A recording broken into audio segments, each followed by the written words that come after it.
kai khôn nei pe hi itidia nei gon ham pe tu sam hi lo hi che ka san hi ta sa lung gel din ka sang thiên bối ipi ham da lung gel nei het sai but so sita nei mai da mi apagay sim pa nahi ay busy nahi pwedeng kwa na law pina agi punto nati kaang sumba kahong tawe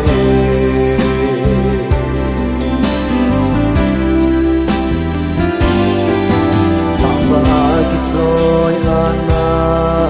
ding zo se sange hagavane soy ani kadum zo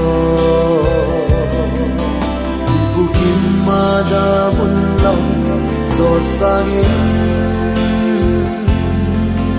imlawa na hung hung kadum zo pagay nagamdom ni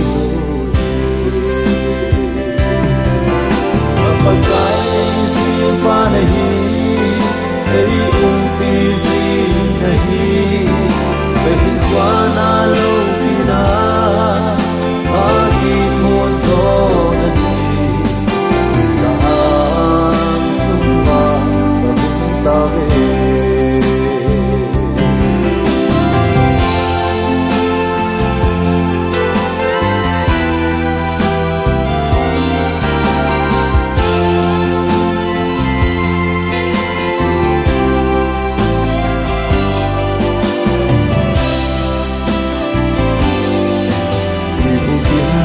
ka umma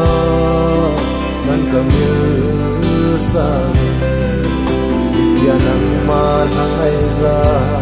kaumhi kalhagaw diyaan tabi